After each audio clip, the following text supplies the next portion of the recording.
বিসমিল্লাহির রহমানির রহিম। প্রিয় দেশবাসী, আসসালামু আলাইকুম। শুরুতেই মহান আল্লাহর দরবারে শুকরিয়া আদায় করছি। হাজারো শহীদের প্রাণের বিনিময়ে আমরা দেশ এবং জনগণের স্বাধীনতা, সার্বভৌমত্ব রক্ষা করতে পেরেছি। তাবেদার মুক্ত বাংলাদেশে জনগণের ভোটে জনগণের কাছে জবাবদিহিমূলক একটি নতুন সরকার যাত্রা শুরু করেছে। দেশে গণতন্ত্র এবং মানুষের অধিকার পুনঃপ্রতিষ্ঠার এই যাত্রা লগ্নে আমি দেশবাসীকে শুভেচ্ছা এবং আন্তরিক অভিনন্দন জানাই। স্বাধীনতা প্রিয়, গণতান্ত্রিক আমি প্রিয়। জনগণের কারণেই দেশে আবার মানুষের অধিকার, সম্মান এবং মর্যাদা পুনঃপ্রতিষ্ঠার সুযোগ সৃষ্টি হয়েছে। আমি দেশবাসীর উদ্দেশ্যে একটি বার্তা দিয়ে বলতে চাই, মুসলমান, হিন্দু, বৌদ্ধ, খ্রিস্টান তথা দল, মত, ধর্ম, বর্ণ নির্বিশেষে পাহাড়ে কিংবা সমতলে বসবাসকারী এই দেশ আমাদের সবার। প্রতিটি নাগরিকের জন্যই এই দেশকে আমরা একটি নিরাপদ ভূমিতে পরিণত করতে চাই।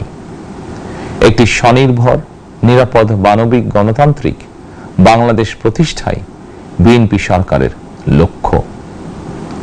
প্রিয় দেশবাসী, ফ্যাসিবাদের সময়কালে দুর্নীতি, দুঃশাসনে পর্যুদস্ত একটি ভঙ্গুর অর্থনীতি, দুর্বল শাসন কাঠামো আর অবনতিশীল আইন শৃঙ্খলা পরিস্থিতির মধ্য দিয়ে নতুন সরকার যাত্রা শুরু করেছে।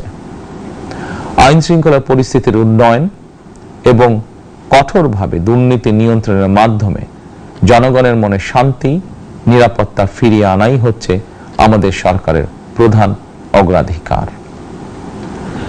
সারা দেশে জুয়া এবং মাদকের বিস্তারকেও বর্তমান সরকার আইন শৃঙ্খলা অবনতির অন্যতম কারণ বলে চিহ্নিত করেছে। সুতরাং জুয়া এবং মাদক নিয়ন্ত্রণে আইন শৃঙ্খলা বাহিনী সব রকমের কঠোর পদক্ষেপ গ্রহণ করছে। জনজীবনে শান্তি ও নিরাপত্তা নিশ্চিত করতে সরকার সর্বোচ্চ উদ্যোগ গ্রহণ করছে। দেশের প্রতিটি সাংবিধানিক এবং সরকারি, বেসরকারি প্রতিষ্ঠান চলবে বিধিবদ্ধ নীতি নিয়মে। দলীয় কিংবা রাজনৈতিক প্রভাব, প্রতিপত্তি অথবা জোর জবরদস্তি নয়। আইনের শাসনই হবে রাষ্ট্র পরিচালনার শেষ কথা। প্রিয় দেশবাসী, আগামীকাল থেকে সারা দেশে শুরু হতে যাচ্ছে পবিত্র মাহে রমাদান। আমি দেশবাসীকে পবিত্র মাহে রমাদানের শুভেচ্ছা জানাই। রমাদান আত্মশুদ্ধির মাস।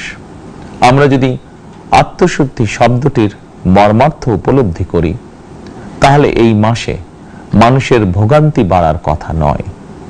যদিও আমাদের অনেকের মধ্যেই এই মাসটিকে ঘিরে ব্যবসায় অধিক মুনাফা লাভের প্রবণতা লক্ষণীয়। আপনাদের প্রতি আমার বিনীত আহ্বান, রমাদানের পবিত্রতা রক্ষার্থে এই মাসটিকে আপনারা ব্যবসা মুনাফা লাভের মাস হিসাবে পরিগণিত করবেন না। দ্রব্যমূল্য যাতে সাধারণ মানুষের নাগালের বাইরে না যায়, এ ব্যাপারে ব্যবসায়ীরা দয়া করে সতর্ক থাকবেন। হাজারো প্রাণের বিনিময়ে একটি মাফিয়া সিন্ডিকেটের পতন ঘটিয়ে রাষ্ট্র এবং সরকারের জনগণের অধিকার প্রতিষ্ঠার অঙ্গীকার নিয়েই আমরা রাষ্ট্র পরিচালনার দায়িত্ব গ্রহণ করেছি। বিএনপি সরকার সকল ক্ষেত্রেই অনাচার, অনিয়মের সকল সিন্ডিকেট ভেঙে দিতে বদ্ধপরিকর ইনশাআল্লাহ। ক্ষুদ্র, মাঝারি কিংবা ছোট বড় সকল ব্যবসায়ীদের প্রতি বর্তমান সরকারের দৃষ্টিভঙ্গি সহজ এবং স্পষ্ট। বর্তমান সরকার ব্যবসায়ী এবং ক্রেতা সাধারণ উভয় স্বার্থ রক্ষা করে প্রয়োজনীয় পদক্ষেপ গ্রহণ করতে চায়। সুতরাং সরকারের পক্ষ থেকে কি ধরনের উদ্যোগ গ্রহণ করলে বাজার পরিস্থিতি নিয়ন্ত্রণে থাকবে কিংবা ক্রেতা বিক্রেতা উভয়েরই স্বার্থ রক্ষা হবে, এ ব্যাপারে আপনাদের যে কোনো ধরনের পরামর্শ কিংবা অভিযোগ শুনতে সরকার প্রস্তুত। ক্রেতা বিক্রেতা গ্রহীতা এই সরকার সকলেরই সরকার। এই সরকার আপনাদেরই সরকার। আপনারাই ভোটের মাধ্যমে এই সরকারকে রাষ্ট্র পরিচালনার দায়িত্ব দিয়েছেন। আপনারাই এই সরকারের শক্তি।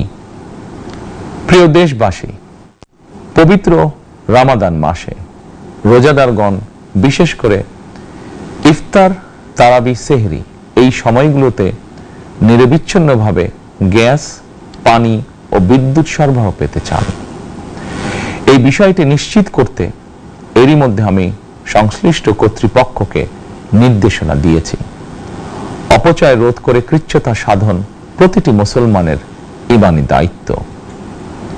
অফিস আদালতে বিনা প্রয়োজনে কিংবা প্রয়োজনের অতিরিক্ত গ্যাস, বিদ্যুৎ, পানি খরচের ব্যাপারে সচেতনতা অবলম্বন করাও ইবাদতেরই অংশ বলেই আমি মনে করি।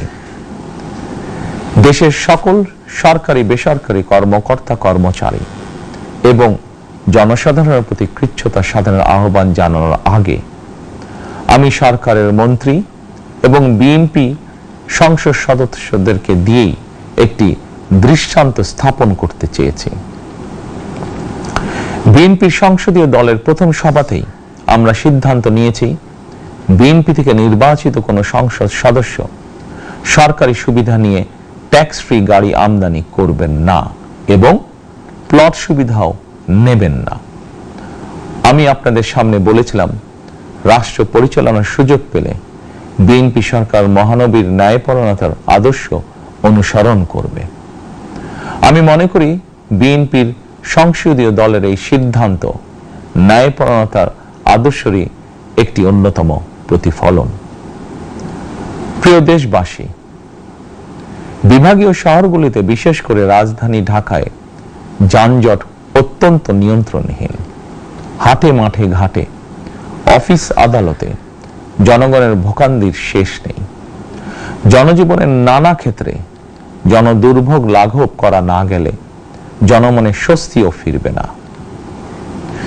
রাজধানীতে জনসংখ্যার চাপ কমাতে বিকল্প ব্যবস্থা গ্রহণ করা জরুরি হয়ে পড়েছে।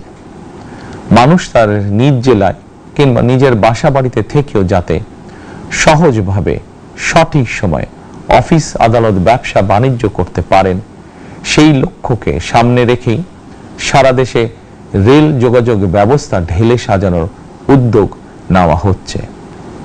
এই পরিকল্পনার অংশ হিসাবে প্রথমেই রেল, নৌ, সড়ক এবং সেতু মন্ত্রণালয়ের কার্যক্রম পুনর্বিন্যাস ও সমন্বয় করা হচ্ছে। আমরা মনে করি সারা দেশে রেল যোগাযোগ ব্যবস্থার সহজ, সুলভ এবং নিরাপদ করা গেলে একদিকে যেমন জনগণের শহর কেন্দ্রিক বা নগর কেন্দ্রিক নির্ভরতা কমবে, অপরদিকে পরিবেশেরও উন্নতি হবে।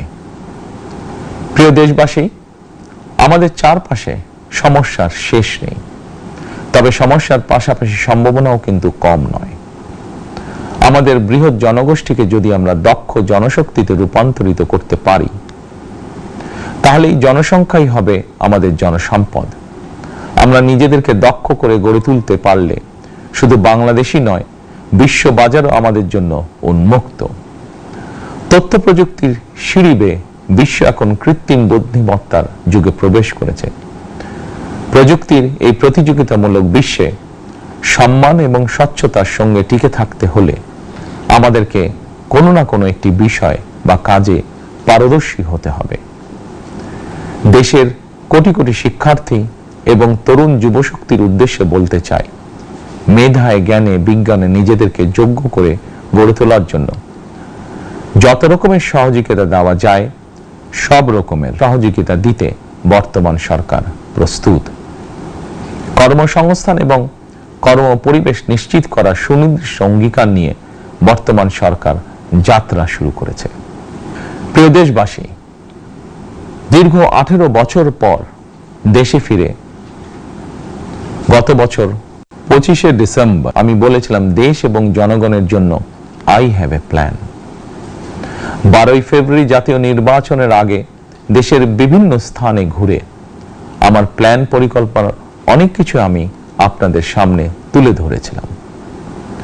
আপনারা স্বাধীনতার ঘোষকের প্রতিষ্ঠিত দল বিএনপিকে ভোট দিয়ে রাষ্ট্র পরিচালনার দায়িত্ব দিয়েছেন, সকল পরিকল্পনা বাস্তবায়নের সুযোগ দিয়েছেন। এখন এই সুযোগকে কাজে লাগিয়ে সকল অঙ্গীকার পূরণ করার দায়িত্ব বিএনপি সরকারের। আমরা আমাদের পরিকল্পনা এবং প্রতিশ্রুতি বাস্তবায়নের কাজ শুরু করে দিয়েছি ইনশাআল্লাহ। অঙ্গীকার পূরণের এই যাত্রা পথে আমরা ভবিষ্যতের দিনগুলোতেও আপনাদের অব্যাহত সমর্থন প্রত্যাশা করি। প্রিয় দেশবাসী, সরকার প্রধান হিসাবে আমি দেশবাসীর উদ্দেশ্যে একটি বিষয়ে প্রতি দৃষ্টি আকর্ষণ করে বলতে চাই। নবগঠিত সরকার গঠনের সুযোগ দিতে যারা বিএনপিকে ভোট দিয়েছেন কিংবা দেননি অথবা কাউকেই ভোট দেননি, এই সরকারের প্রতি আপনাদের সবার সমান অধিকার। বিএনপি সরকার বিশ্বাস করে দল মত ধর্ম দর্শন যার যার, রাষ্ট্র সবার। এই দেশে এই রাষ্ট্রে একজন বাংলাদেশী হিসাবে আপনার আমার আমাদের প্রতিটি বাংলাদেশী নাগরিকের অধিকার সমান। প্রিয় দেশবাসী, আল্লাহ আমাদের সবাইকে নিরাপদ এবং সুস্থ রাখুন। আল্লাহ আমাদের সকলকে ইতিবাচক পরিকল্পনাগুলো বাস্তবায়নের তৌফিক দিন। পবিত্র রমাদান মাস শুরুর শুভ লগ্নে আল্লাহর দরবারে এই নিবেদন রেখে আমার বক্তব্য শেষ করছি। আল্লাহ হাফেজ। বাংলাদেশ জিন্দাবাদ।